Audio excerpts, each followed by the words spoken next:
Channel நேயர்களுக்கு எனது அன்பின் வணக்கம். இன்றைய பதிவு ஆடி அமாவாசை. ஆடி அமாவாசை நாளை 24/7 வியாழக்கிழமை அன்று ஆடி அமாவாசை.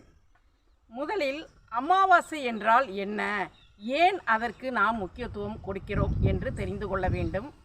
எனது முந்தைய பதிவில் நான் கூறியுள்ளேன், அமாவாசை என்பது பித்ருக்கள், அதாவது இறந்து போன நம் வீட்டில் நமக்கு முன்பு இருந்த நம் தாத்தா பாட்டி அப்பா இவர்களெல்லாம் இறந்து போன ஆத்மாக்கள் அனைவரும் வீட்டிற்கு வருகின்ற ஒரே நாள் என்பது அமாவாசை திதி. ஒவ்வொரு மாதமும் வரக்கூடிய அமாவாசை திதியிலும் அவர்களுக்கு நடைபெறும் சிரார்த்தம், அதாவது வர்ஷாப்பியம் பண்ணுறோம்ல, அன்னைக்கு மட்டும்தான் அவங்க நம்மளுடைய வீட்டுக்கு வருவாங்க.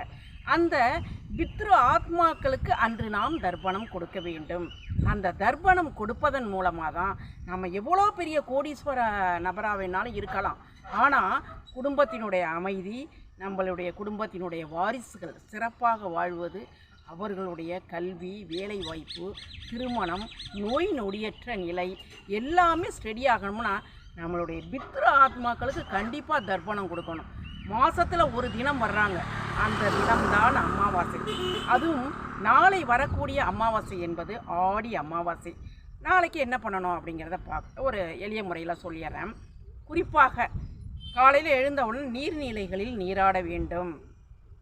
நீராடிட்டு தர்ப்பணம் கொடுக்கணும். அதாவது அப்பாவை இழந்த பிள்ளைகள் தர்ப்பணம், பிராமண மனுஷால்கிட்ட தர்ப்பணம் கொடுக்கணும். அரிசி காய்கறி அதெல்லாம் வச்சு அவங்களுக்கு தர்ப்பணம் பண்ணணும்.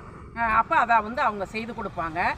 அதுவும் இயலாத பட்சத்தில் எல்லை வலது கையில் வச்சுட்டு நீரை ஊற்றி ஒரு மரத்தடியில் அதை ஊற்றணும். கண்டிப்பாக நாளைக்கு ஆடி அமாவாசை அன்னைக்கு அவங்க முக்கியமான ஒரு சில இடங்கள் சொல்கிறேன், அந்த இடத்துக்கு சென்று தர்ப்பணம் கொடுப்பது மிக மிக உயர்ந்த விஷயம். வேதாரண்யம், கோடியக்கரை, நாகப்பட்டினத்துக்கு அருகில் உள்ள காமேஸ்வரம், மன்னார்குடிக்கு அருகில் உள்ள ராமேஸ்வரம், திருவாரூர் கமலாலய குளக்கரை, திருச்சிராப்பள்ளியில் உள்ளவங்களுக்கு தெரியும் அம்மா மண்டபம், அது மாம்பழச்சாலையில் பக்கத்தில் உள்ள அம்மா மண்டபம், திருவையாறு, இதெல்லாம் இந்த ஏரியாவில் உள்ள ஒரு பக்கத்தில் உள்ள மிக சிறப்பான ஒரு இடங்கள். இந்த இடங்களுக்கு சென்று கடல் நீரில் கடல் ஓடுகின்ற காவேரி ஆறு, அம்மா மண்டபம், திருவாரூர் கமலாலயம், இந்த இடத்துல விழுந்து முழுவி குளிக்கணும். குளிச்சுட்டு நம்ம முன்னோர்களை நினைத்து, இறந்து போன நாம் ஆத்மாக்களை நினைத்து வழிபட்டு அவர்களுக்கான தர்ப்பணத்தை நாம் கொடுக்கும் பொழுதுதான் நம் குடும்பம் அமைதி அடையும் என்பதை தயவு செய்து ஒவ்வொருவரும் புரிந்து கொள்ள வேண்டும். ஏதோ அமாவாசை அப்படின்னு சொல்கிறாங்க அப்படின்னு அதை பற்றின எந்த விவரமும் இல்லாமல் இருக்காமல், இதை பார்த்தவங்க இனியாவது நம் வீட்டில் இறந்து போனவர்களுக்கு அமாவாசை, மாதாந்திர அமாவாசை என்று வருகிறது என்று அந்த திதியை பார்த்து அதற்கு முன்னதாக அமாவாசைக்கு தர்ப்பணம் பண்ண வேண்டும் என்று கேட்டுக்கொள்கிறேன். அதோடு முக்கியமான விஷயம், அமாவாசை அன்னைக்கு நாம் என்ன பண்ணணும் அப்படின்னா, அமாவாசை அன்னைக்கு அன்னதானம் கொடுக்கணும். அதுதான் ரொம்ப சிறப்பு. அந்த அன்னதானம் என்பது நிஷ்காமியமாக இருக்கணும். அதாவது எதையும் எதிர்பாராமல் முழு மனதோடு அன்னதானம், ஆடை தானம் போன்றவைகளை மற்றவர்களுக்கு கொடுத்து நாம் உதவி பண்ணணும். இதுதான் அமாவாசை பதிவு.